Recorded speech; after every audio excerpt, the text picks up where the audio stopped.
Hello guys, welcome back to banking Kannadiga. So ನಂದು medical fit certificate complete ಆಗಿದೆ. ಇವತ್ತೆಲ್ಲ ಡಾಕ್ಯುಮೆಂಟ್ಸ್ಗಳು ಸಬ್ಮಿಟ್ ಮಾಡಿಬಿಟ್ಟು ಸೈನ್ ಮಾಡಿಸ್ಕೊಂಡಿದ್ದೀನಿ. ಆ್ಯಂಡ್ ತುಂಬ ಜನಕ್ಕೆ ಈ ಮೆಡಿಕಲ್ ಸರ್ಟಿಫಿಕೇಟ್ ಮೇಲೆ ತುಂಬ ಡೌಟ್ ಇದೆ. ಆ್ಯಂಡ್ ಅದನ್ನು ಒಂದೊಂದಾಗಿ ಕ್ಲಿಯರ್ ಮಾಡೋಕ್ಕೆ ಟ್ರೈ ಮಾಡ್ತೀನಿ. ಆ್ಯಂಡ್ ಇನ್ನೂ ಉಳಿದಿರೋ ಡೌಟ್ಸ್ಗಳು ಏನು ಕೇಳಿದರೆ ಅದಕ್ಕೆಲ್ಲ ಒಂದು ಸಪ್ರೇಟ್ ವೀಡಿಯೋ ಮಾಡ್ತೀನಿ. ಅದೆಲ್ಲ ಇನ್ನೂ ಹುಡುಕ್ತಿದ್ದೀನಿ ಸ್ವಲ್ಪ ಆನ್ಸರ್ಸ್ಗಳನ್ನ. ಅಂದರೆ ಎಲ್ಲ ಆಲ್ಮೋಸ್ಟ್ ಗೊತ್ತಾಗಿದೆ. ಇನ್ನೊಂದು 2-3 ಡೌಟಿಗೆ ಗೊತ್ತಾಗಿಲ್ಲ. ಅದನ್ನು ಮೇ ಬಿ ಬ್ಯಾಂಕ್ ಅವರೇ ನಂಗೆ ಹೇಳಬೇಕು. ಮೇ ಬಿ ಮಂಡೇ ಆಗಿರ್ಬೋದು, ಇಲ್ಲಾಂದರೆ ನೋಡ್ತೀನಿ. ಎಲ್ಲರೂ ಇನ್ಫಾರ್ಮೇಷನ್ ಸಿಕ್ಕಿದ್ರೆ ಎಲ್ಲ ಡೌಟು ಕ್ಲಿಯರ್ ಮಾಡ್ತೀನಿ. ಈಗ ಸದ್ಯಕ್ಕೆ ಮೆಡಿಕಲ್ ಫಿಟ್ನೆಸ್ ಸರ್ಟಿಫಿಕೇಟ್ ಬಗ್ಗೆ ಮಾತಾಡೋಣ. ಅಲ್ಲಿ ಮೆಡಿಕಲ್ ಫಿಟ್ನೆಸ್ ಸರ್ಟಿಫಿಕೇಟ್ ತುಂಬ ಜನ ಗೌರ್ಮೆಂಟ್ ಹಾಸ್ಪಿಟಲ್ ಮಾಡಿಸಿದ್ರೆ, ಕೆಲವೊಬ್ಬರು ಮೇ ಬಿ ಬೆಂಗಳೂರಲ್ಲಿ ಟೈಅಪ್ ಆಗಿರೋ ಹತ್ರ ಹೋಗಿರ್ಬೋದು. ಬೆಂಗಳೂರಲ್ಲಿ ಟೈಅಪ್ ಆಗಿರೋ ಹಾಸ್ಪಿಟಲ್ ಹೋದರೆ ಅವರು ಆ್ಯಕ್ಚುಲಿ ಪ್ರೈವೇಟ್ ಆಗಿರೋದ್ರಿಂದ ಎಲ್ಲ ರಿಪೋರ್ಟು ಕೊಡ್ತಾರೆ.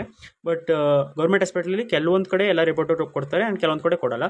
ಫಾರ್ ಎಕ್ಸಾಂಪಲ್ ನಂದು ಹಾಸನಲ್ಲಿ ಹಿಮ್ಸಲ್ಲಿ ನಾನು ಮಾಡಿಸಿರೋದು.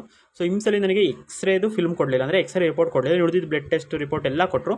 ಆ್ಯಂಡ್ ಅಲ್ಲಿ ನೀವು ಹೋಗ್ಬಿಟ್ಟು ಸುಮ್ಮನೆ ಮೆಡಿಕಲ್ ಸರ್ಟಿಫಿಕೇಟ್ ಬೇಕು, ಫಿಟ್ನೆಸ್ ಸರ್ಟಿಫಿಕೇಟ್ ಬೇಕು ಅಂದರೆ ನಾರ್ಮಲಾಗಿ ಏನೇನೋ ನಾರ್ಮಲ್ ಟೆಸ್ಟ್ಗಳು ಮಾಡಿಬಿಟ್ಟು ಕೊಡ್ತಾರೆ. ಬಟ್ ನಮ್ಮ ಬ್ಯಾಂಕಲ್ಲಿ ಈ ನಮ್ಮ ಫಿಟ್ನೆಸ್ ಸರ್ಟಿಫಿಕೇಟ್ ಫಾರ್ಮ್ಯಾಟ್ ಇದೆಯಲ್ಲ, ಅದನ್ನು ಪ್ರಿಂಟೌಟ್ ತೊಗೊಂಡು ಹೋಗ್ಬಿಟ್ಟು ಫಸ್ಟ್ ಹೋಗ್ಬಿಟ್ಟು ಡಾಕ್ಟರ್ನ ಅಪ್ರೋಚ್ ಆಗಿ ಕ್ಯಾಶುಯಾಲಿಟಿಗೆ ಅಥವಾ ಜನರಲ್ ಮೆಡಿಸಿನಿಗೆ ಹೋಗ್ಬಿಟ್ಟು ಅಲ್ಲಿ ಕೊಡಿ, ಈ ಥರ ಇದೆ ಮೆಡಿಕಲ್ ಸರ್ಟಿಫಿಕೇಟು ನಂಗೆ ಬೇಕು ಅಂತ. ಆ್ಯಂಡ್ ಅವರು ಹೇಳ್ತಾರೆ ಈ ಟೆಸ್ಟ್ ಮಾಡಿಸಿ, ಈ ಥರ ಇಷ್ಟು ಟೆಸ್ಟು ಅಂತ ಎಲ್ಲನೂ ಬರೆದು ಕೊಟ್ಟು ಎಲ್ಲದು ಒಂದೇ ಸತಿ ಬರ್ಸ್ಕೊಳ್ಳಿ. ಎಲ್ಲ ಟೆಸ್ಟ್ನು ಒಂದೇ ಸಲ ಹೋಗ್ಬಿಟ್ಟು ಬಿಲ್ ಕೌಂಟ್ರಲ್ಲಿ ಬಿಲ್ ಹಾಕ್ಸಿ ಒಂದೇ ಸಲ ಎಲ್ಲದಕ್ಕೂ ಬ್ಲಡ್ ಕೊಡಿ. ಫಾಸ್ಟಿಂಗಲ್ಲಿ ಹೋಗಿರಿ, ಖಾಲಿ ಹೊಟ್ಟೆಲಿ ಹೋಗಿರಿ. ಬ್ಲಡ್ ಕೊಟ್ಟು ಆದಮೇಲೆ ಒಂದು 2 ಅವರ್ಸ್ ಆದಮೇಲೆ ಊಟ ಮಾಡಿಕೊಂಡು ಮತ್ತೊಂದು ಸಲ ಬ್ಲಡ್ ಕೊಡಿ. ಅದಾದಮೇಲೆ HIV ಅಂತ ಸಪ್ರೇಟಾಗಿ ಅವ್ರದ್ದು GT ಅಂತ ಏನೋ ಬರುತ್ತೆ, ಅಲ್ಲಿ ಅದೇ ಶಾರ್ಟ್ ಟೆಸ್ಟು ಬೇಗ ಆಗುತ್ತೆ. ಆ್ಯಂಡ್ ಯಾವ್ಯಾವ ಟೆಸ್ಟ್ ಅವ್ರು ನಿಮಗೆ ಬರ್ಕೊಡ್ಬೇಕು ಅಂದರೆ, ಯಾವ ಟೆಸ್ಟು ನೀವು ಮಾಡಿಸ್ತೀರಾ ಅಂತಂದರೆ, ನೀವೇನಾರು ಆ ಫಾರ್ಮ್ ತೋರಿಸಿದ್ರೆ ಆ ಫಾರ್ಮಲ್ಲಿ ಇರೋದು, ಅಂದರೆ ನಮ್ಮ ಯೂನಿಯನ್ ಬ್ಯಾಂಕ್ LBO ಕೊಟ್ಟಿರೋ ಮೆಡಿಕಲ್ ಫಿಟ್ನೆಸ್ ಫಾರ್ಮಲ್ಲಿರೋ ಎಲ್ಲ ಡೀಟೇಲ್ನು ಫಿಲ್ ಮಾಡಬೇಕು. ಅಂದರೆ ಯಾವ್ಯಾವ ಟೆಸ್ಟ್ ಮಾಡಿಸ್ಬೇಕು ಅಂತಂದರೆ, ನೀವು ಇಲ್ಲಿದೆ ನೋಡಿ, ಈ 13 ಟೆಸ್ಟ್ಗಳು ಪ್ಲಸ್ ಇದರಲ್ಲಿ ಒಂದು ಮಿಸ್ ಆಗಿದೆ, ಅದು ನಾನು ಸಪ್ರೇಟಾಗಿ ಮಾಡಿಸ್ದೆ. ಅಂದರೆ ಇದು ರಿಲೇಟೆಡ್ ಟು ನಿಮ್ಮ ಯೂರಿನ್ನು ಆ್ಯಂಡ್ ಬ್ಲಡ್. ಆ್ಯಂಡ್ ಇದೊಂದು ರೇಡಿಯಾಲಜಿ, ಎಕ್ಸ್ರೇ ಆ್ಯಂಡ್ ECGದು ನನ್ನ ಹತ್ರ ಬಿಲ್ ಇಲ್ಲ. ECG ನನ್ನ ಫ್ರೆಂಡೇ ಹಂಗೆ ಮಾಡ್ದೆ. ಅಂದರೆ ನನ್ನ ಫ್ರೆಂಡ್ ಒಬ್ಬ ಅಲ್ಲಿ ಡಾಕ್ಟರ್ ಇದ್ದಾನೆ. ECGದು ನನ್ನ ಹತ್ರ ಬಿಲ್ ಇಲ್ಲ, ಬಟ್ ECGನೂ ಮಾಡಿಸ್ಬೇಕು. ಆ್ಯಂಡ್ ಈ ರೇಡಿಯಾಲಜಿಲಿ ಎಕ್ಸ್ರೇದು ಫಿಲ್ಮ್ ಕೊಟ್ಟಿಲ್ಲ ನಮಗೆ. ಇಲ್ಲಿ ಫಿಲ್ಮ್ ಕೊಟ್ಟಿಲ್ಲ ಅಂದರೆ ನೋ ಪ್ರಾಬ್ಲಮ್. ಡಾಕ್ಟರ್ ಒಂದ್ಸಲ ನಿಮ್ಮ ಎಕ್ಸ್ರೇ ನೋಡಿಬಿಟ್ಟು ಕ್ಲಿಯರ್ ಅಂತ ಡಿಕ್ಲೇರ್ ಮಾಡಿದರೆ, ಅಥವಾ ಏನೂ ಡಿಫೆಕ್ಟ್ ಇಲ್ಲ ಅಂತ ಡಿಕ್ಲೇರ್ ಮಾಡಿದರೆ ಅಷ್ಟೇ ಸಾಕು ಆ್ಯಕ್ಚುಲಿ. ನೆಕ್ಸ್ಟು ಇನ್ನು ಬಯೋಕೆಮಿಸ್ಟ್ರಿ ಇದೆ. ನಾನು ಹೇಳಿದ್ನಲ್ಲ, ಇದೊಂದು ಮಿಸ್ ಆಗಿದ್ದು. ಇದಕ್ಕೆ 2ನೇ ಸಲ ಬ್ಲಡ್ ಕೊಟ್ಟೆ ನಾನು. ಇದೇನೋ RFT ರ್ಯಾನಲ್ ಫಂಕ್ಷನ್ ಟೆಸ್ಟ್ ಅಂತ ಟೆಸ್ಟ್ಗಳು ಬೇರೆ ಇದೆ. ಬಟ್ ಅದರಲ್ಲಿ ಅಂದರೆ ರಿಪೋರ್ಟ್ ಬರುತ್ತಲ್ಲ, ರಿಪೋರ್ಟಲ್ಲಿ ನಮಗೆ ಬೇಕಾಗಿರೋ ಡಾಟಾ ಬರುತ್ತೆ. ಆ ಡಾಟಾನ ಅವರು ನಮಗೆ ಆ ಇದರಲ್ಲಿ ಫಿಲ್ ಮಾಡಿಕೊಡ್ತಾರೆ ಮೆಡಿಕಲ್ ಫಿಟ್ನೆಸ್ ಸರ್ಟಿಫಿಕೇಟಲ್ಲಿ. And medical fitness certificate fill ಆಗಿರೋದು ತೋರಿಸ್ತೀನಿ ನಾನು ನಿಮಗೀಗ.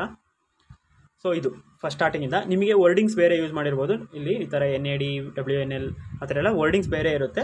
ಬಟ್ ಏನೂ ತೊಂದರೆ ಇರಲ್ಲ. ಏನಾದ್ರು ತೊಂದರೆ ಇದ್ದರೆ ಅವರೇ ನಿಮಗೆ ಮೆಡಿಕಲಿ ಅನ್ಫಿಟ್ ಅಂತ ಡಿಕ್ಲೇರ್ ಮಾಡ್ತಾರೆ. ಅಂದರೆ ಯೂನಿಯನ್ ಬ್ಯಾಂಕ್ ಅವರಲ್ಲ, ನಿಮಗೆ ಸೈನ್ ಮಾಡಿಕೊಡ್ತಾರಲ್ಲ ಡಾಕ್ಟ್ರು, ಅವರೇ ಏನಾದ್ರು ತೊಂದರೆ ಇದ್ದರೆ ನಿಮಗೆ ಫಿಟ್ ಅಂತ ಯಾವುದೇ ಕಾರಣಕ್ಕೂ ಸೈನ್ ಮಾಡಿಕೊಡಲ್ಲ. ಆ್ಯಂಡ್ ತುಂಬ ಜನ ನಂದು ಕಮ್ಮಿ ಇದೆ, ನಂದು ಬ್ಲಡ್ ಕೌಂಟ್ ಕಮ್ಮಿ ಇದೆ, ಅಥವಾ ಶುಗರ್ ಬ್ಲಡ್ ಕೌಂಟು ನಾರ್ಮಲ್ ಇಲ್ಲ, ಸ್ವಲ್ಪ ಅಷ್ಟಾಗಿದೆ ಇಷ್ಟಾಗಿದೆ ಆ ಥರ ಎಲ್ಲ ಇದು ಮಾಡ್ತೀರಾ. ಆ್ಯಂಡ್ ಮೇ ಬಿ ಬ್ಲಡ್ಡಲ್ಲಿ ಏನು WBC ಕಮ್ಮಿಯಾಗಿದೆ ಆ ಥರ ಎಲ್ಲ ಟೆನ್ಷನ್ ತೊಗೋತೀರಾ, ಪ್ಲೇಟ್ಲೆಟ್ಸ್ ಕಮ್ಮಿಯಾಗಿದೆ ಅದು ಇದು ಅಂತ. ಹಂಗೆಲ್ಲಾರು ಇದ್ದರೆ ಡಾಕ್ಟರೇ ನಿಮಗೆ ಫಿಟ್ನೆಸ್ ಸರ್ಟಿಫಿಕೇಟ್ ಮೇಲೆ ಸೈನ್ ಮಾಡಿ ಕೊಡಲ್ಲ. ಪ್ರಾಬ್ಲಮ್ ಇಲ್ಲ ಅಂತಂದರೆ ಅವರು ಫಿಟ್ನೆಸ್ ಸರ್ಟಿಫಿಕೇಟ್ ಮೇಲೆ ಸೈನ್ ಮಾಡಿ ಕೊಡ್ತಾರೆ.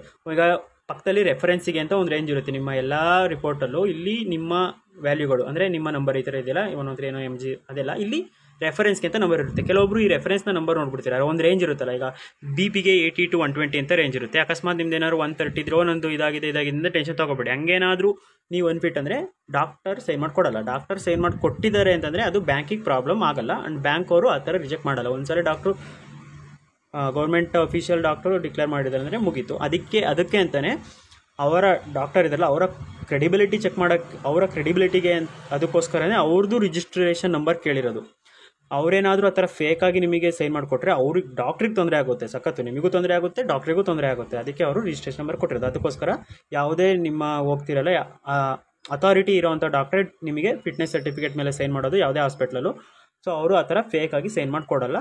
ಆ್ಯಂಡ್ ಆ ಥರ ನೀವು ಎಲಿಜಿಬಲ್ ಇಲ್ಲ ಅಂತಂದರೆ ಪಕ್ಕ ಸೈನ್ ಮಾಡಿಕೊಡಲ್ಲ. ಸೈನ್ ಮಾಡಿ ಕೊಟ್ಟಿದ್ದಾರೆ ಅಂದರೆ ನೀವು ನಿಮ್ಮ ರಿಪೋರ್ಟ್ ಬಗ್ಗೆ ವರಿ ಆಗಬೇಡಿ, ರಿಪೋರ್ಟ್ ನಾರ್ಮಲ್ ಇದೆ ಅಂತ ಅರ್ಥ. ಸೊ ಇದು ಫಿಲ್ ಆಗಿದೆ ನೋಡಿ. ಅದು ಬಿಟ್ಟರೆ ಈ ಪೇಜಲ್ಲಿ ನಿಮಗೆ ಮೇ ಬಿ ಇಲ್ಲಿ ಮೆಡಿಕಲಿ ಫಿಟ್ ಅಂತ ಏನಾರು ಕೊಟ್ಟಿರ್ತಾರೆ. ಆ್ಯಂಡ್ ಇದೆಲ್ಲ ಟೆಸ್ಟ್ಗಳು ಆಗಿದೆ. ಆ್ಯಂಡ್ ಮೇ ಬಿ ಟೆಸ್ಟ್ಗಳನ್ನ ಈಗ ಆಂಟಿಜನ್ ಅಂದರೆ ಆಂಟಿಜನ್ ಟೆಸ್ಟ್ ಅಂತಲೇ ಇಲ್ಲ, ಬೇರೆ ಏನೋ ಇರುತ್ತೆ, HSB ಸಮಥಿಂಗ್ ಏನೋ ಇದೆ. ಅದೆಲ್ಲ ಟೆಸ್ಟ್ ಏನೇನು ಟೆಸ್ಟ್ ತೋರುತ್ತೆ ಸ್ಟಾರ್ಟಿಂಗೆಲ್ಲ ಅಷ್ಟು ಟೆಸ್ಟ್ ಮಾಡಿಸ್ತೀರಿ. ಇದೆಲ್ಲನೂ ನೀವು ಫಿಲ್ ಮಾಡ್ಬೋದು. ಆ್ಯಂಡ್ ಲಾಸ್ಟ್ ಈ ಪೇಜಲ್ಲಿ ಇದು ಇದು ನೀವೇ ಫಿಲ್ ಮಾಡ್ಕೋಬೋದು. ಇದು ನಿಮ್ಮ ಪರ್ಸ್ನಲ್ ಇನ್ಫಾರ್ಮೇಷನ್ ಥರ. ಸೊ ಇದನ್ನು ಅವ್ರ ಕೈಲೇ ಫಿಲ್ ಮಾಡಿಸಿ. ಈಗ ಹೈಟು, ವೆಯ್ಟು, ನಿಮ್ಮ ಜೆಂಡರು, ಏಜು, ನಿಮ್ಮ ಬ್ಲಡ್ ಗ್ರೂಪು, ಆ್ಯಂಡ್ ನೀವು ಸ್ಪೆಕ್ಸ್ ಹಾಕೋತೀರಾ. ಆ್ಯಂಡ್ ಸ್ಪೆಕ್ಸ್ ಹಾಕೋದ್ರೆ ಅದ್ರದ್ದು ಪವರ್ ಏನು, ನಿಮಗೇನೋ ಡಿಸಬಿಲಿಟಿ ಆ ಥರ ಇರ್ತಾರೆ, ಕಲರ್ ಬ್ಲೈಂಡ್ನೆಸ್ ಇದೆಯಾ ಆ ಥರ. ಆ್ಯಂಡ್ ತುಂಬ ಜನ ಕಲರ್ ಬ್ಲೈಂಡ್ನೆಸ್ ಇದೆ, ನಾನು ಎಲಿಜಿಬಲ್ ಅಂತ ಕೇಳ್ತಿದ್ದೀರಾ. ಇದು ಪೊಲೀಸು ಅಥವಾ ಆರ್ಮಿ ಅಥವಾ SSC ಆ ಥರದ್ದಲ್ಲ. ಸೊ ಕಲರ್ ಬ್ಲೈಂಡ್ನೆಸ್ ಬ್ಯಾಂಕಿಗೆ ಅಷ್ಟು ತೊಂದರೆ ಆಗಲ್ಲ. ಹಂಗೇನಾದರೂ ನೀವು ಎಲಿಜಿಬಲ್ ಅಲ್ಲ ಅಂತಂದರೆ ಡಾಕ್ಟ್ರೇ ಹೇಳ್ತಾರೆ ನೀವು ಎಲಿಜಿಬಲ್ ಅಲ್ಲ ಅಂತ. So nothing to worry. ಇದು ಗೊತ್ತಾಯ್ತು ಅಂತ ಅನ್ಕೋತೀನಿ. ಸೊ ನೆಕ್ಸ್ಟ್ ಲಾಸ್ಟ್ ಪೇಜ್ ಇದು ಫಿಟ್ ಫಾರ್ ಸರ್ವಿಸ್ ಅಂತ ಟಿಕ್ ಹಾಕ್ಬಿಟ್ಟು ಇಲ್ಲಿ ಸೈನ್ ಮಾಡಿಬಿಟ್ಟು ಇಲ್ಲಿ ರಿಜಿಸ್ಟರ್ ನಂಬರ್ ಅವ್ರು ಬರ್ದಿದ್ದಾರೆ, ಅದು ಇಂಪಾರ್ಟೆಂಟು. ನೀವು ಸೈನ್ ಮಾಡಿ ಗ್ರೀನ್ ಇಂಕಲ್ಲಿ ಹಾಕಿದರೆ ಮತ್ತೆ ಗ್ರೀನ್ ಬ್ಲೂ ಅಂತ ಟೆನ್ಷನ್ ತಗೊಬೇಡಿ. ಆಲ್ರೆಡಿ ಸೈನ್ ಮಾಡಿಸಿರೋರು ಇಟ್ಸ್ ಓಕೆ. ಈ ಸೀಲು ಆ್ಯಂಡ್ ಈ ರಿಜಿಸ್ಟರ್ ನಂಬರ್ ವೆರಿ ಇಂಪಾರ್ಟೆಂಟ್. ಯಾಕೆಂದರೆ ಈ ಸೀಲು ಮತ್ತು ರಿಜಿಸ್ಟರ್ ನಂಬರೇ ಇಂದನೇ ಡಾಕ್ಟರ್ ಯಾರು ಅಂತ ಗೊತ್ತಾಗೋದು. ಅಂದರೆ ಯೂನಿಯನ್ ಬ್ಯಾಂಕ್ ಏನಾದ್ರು ನೀವು ಫೇಕ್ ಮಾಡಿದ್ದೀರಾ ಅಂತ ಅಂದರೆ ಫೇಕ್ ಮಾಡಿರಲ್ಲ ಯಾರು ಇದೆ. ಯಾಕೆಂದರೆ ಸೈನ್ ಯಾರಾದರೂ ಚೇಂಜ್ ಮಾಡ್ಬೋದು. ಅಂದರೆ ಅವರು ಇಲ್ಲೇ ಬೇರೆ ಥರ ಸೈನ್ ಮಾಡಿರ್ಬೋದು, ಅವ್ರದ್ದು ಒರಿಜಿನಲ್ ಅವ್ರದ್ದು ಏನೇನಿದೆ ಪರ್ಸ್ನಲ್ಲು ಅದರಲ್ಲೆಲ್ಲ ಬೇರೆ ಸೈನ್ ಮಾಡಿರ್ಬೋದು. ಸೊ ಅದಕ್ಕೇ ಅವರು ಈ ರಿಜಿಸ್ಟ್ರೇಷನ್ ನಂಬರ್ ಅಂತ ಕೇಳಿದ್ದಾರೆ. ಇಲ್ಲೇ ಕೊಟ್ಟಿದ್ದಾರೆ ನೋಡಿ ರಿಜಿಸ್ಟ್ರೇಷನ್ ನಂಬರ್. ಅಂದ್ರೆ ಈ ಕಡೆ ಎಲ್ಲ ಇರುತ್ತಲ್ಲ, ಇಲ್ಲಿ ಕ್ಯಾಂಡಿಡೇಟ್ಸ್ ಅಂತ, ಅದೆಲ್ಲ candidate signature and candidate sign. ಅದು ಕೂಡ ತುಂಬ ಜನ ಇಲ್ಲಿ ಯಾರ್ದು ಮಾಡಿಸೋದು ಅಂತ ಕೇಳ್ತಾರೆ. ಅಲ್ಲಿ ಕ್ಲಿಯರಾಗಿ ಕೊಟ್ಟಿದ್ದಾರೆ ಕ್ಯಾಂಡಿಡೇಟ್ ಅಂದರೆ ನೀವೇನೆ, ನಿಮ್ಮ ಸೈನು, ನಿಮ್ಮ ಅಡ್ರೆಸ್ಸು, ನಿಮ್ಮ ಮೊಬೈಲ್ ನಂಬರು ಕೇಳಿರೋದು. ಸೊ ಗೊತ್ತಾಯ್ತು ಅನ್ಕೋತೀನಿ. ಇಲ್ಲಿ ಈ ಪೇಜಲ್ಲಿ ಕೇಳಿಲ್ಲ, ಬಟ್ ನಿಮಿಷ ಈ ಪೇಜಲ್ಲಿ ಇಲ್ಲಿ ಕೆಳಗಡೆ ಇದೆಯಲ್ಲ, ಸೊ ಇಲ್ಲಿ ಕೇಳಿದ್ದಾರೆ ನಿಮ್ಮ ಅಡ್ರೆಸ್ಸು ಮತ್ತು ಮೊಬೈಲ್ ನಂಬರ್ನ. ಸೊ ಇದಿಷ್ಟು ಮೆಡಿಕಲ್ ಸರ್ಟಿಫಿಕೇಟ್ ರಿಲೇಟೆಡು. ಸೊ ಇಷ್ಟು ಫಿಲ್ ಆಗಿದ್ರೆ ನೀವು ಓಕೆ ಗುಟ್ಟುಗು. ಆ್ಯಂಡ್ ರಿಪೋರ್ಟ್ ಎಕ್ಸ್ರೇ ಇಲ್ಲ ಅಂತಂದರೆ ನೋ ಪ್ರಾಬ್ಲಮ್, ಅವ್ರು ಫಿಟ್ ಅಂತ ಕ್ಲಿಯರ್ ಮಾಡಿದರೆ ಆಯಿತು. ಹಂಗೇನಾದರೂ ನಿಮಗೆ ಇಲ್ಲ ನಮಗೆ ಎಕ್ಸೈಸ್ ಫಿಲ್ಮ್ ಬೇಕೇ ಬೇಕು ಅಂತ ಅಂದರೆ ಹಂಗನ್ನಲ್ಲ ಬ್ಯಾಂಕು, ಹಂಗನ್ನಕ್ಕೆ ಚಾನ್ಸೇ ಇಲ್ಲ. ನೀವು ಬೆಂಗಳೂರು ಹೋಗ್ತೀರಾ ಹಂಗೇನಾದ್ರು ಅಂದರೆ ಹೆಂಗಿದ್ರು ಫಿಟ್ ಅಂತ ಡಿಕ್ಲೇರ್ ಮಾಡಿರ್ತಾರೆ. ಅಕಸ್ಮಾತ್ ಹಂಗೆ ಕೇಳಿದರೆ ಹೇಳ್ತಿದ್ದೀನಿ, ಮತ್ತೆ ಅದಕ್ಕೂ ಟೆನ್ಷನ್ ತೊಗೋಬೇಡಿ. ಕೇಳಿದರೆ ಅಲ್ಲೇ ಅಕ್ಕಪಕ್ಕ ಯಾವ್ದಾರು ಹಾಸ್ಪಿಟ್ಲಲ್ಲಿ ಎಷ್ಟೊತ್ತಾಗುತ್ತೆ, 1 hour ಆಗ್ಬೋದು, 2 hour ಆಗ್ಬೋದು ಅಷ್ಟೇ, ಒಂದು ಎಕ್ಸ್ರೇ ಕೊಡೋಕ್ಕೆ. ತೊಗೊಂಡೋಗ್ಬಿಟ್ಟು ಕೊಡಿ ಅಷ್ಟೇ. ಅವರು ಆ್ಯಕ್ಚುಲಿ ಡಾಕ್ಟರ್ ಸೈನ್ ಮಾಡಿದ್ದಾರೆ ಅಂತ ಅಂದರೆ ಮುಗೀತು. ಡಾಕ್ಟರ್ ಸೈನ್ ಮಾಡಿ ನಿಮಗೆ ಫಿಟ್ ಅಂತ ಡಿಕ್ಲೇರ್ ಮಾಡಿದ್ದಾರೆ ಅಂದರೆ ದಟ್ಸ್ ಫೈನಲ್. ಅದು ಗೌರ್ಮೆಂಟ್ ಡಾಕ್ಟ್ರು, ಕ್ರೆಡಿಬಿಲಿಟಿ ಇರುತ್ತೆ and they are accountable for your fitness. So ಗೊತ್ತಾಯ್ತು ಅಂತ ಅನ್ಕೋತೀನಿ. ಇದಿಷ್ಟು ಮೆಡಿಕಲ್ ಸರ್ಟಿಫಿಕೇಟ್ ಬಗ್ಗೆ ಡೌಟು. ಇನ್ನು ಉಳಿದಿರೋ ಡೌಟ್ಗಳನ್ನ ನಾನು ನೆಕ್ಸ್ಟ್ ವೀಡಿಯೋದಲ್ಲಿ ಕ್ಲಿಯರ್ ಮಾಡ್ತೀನಿ. Thank you for watching.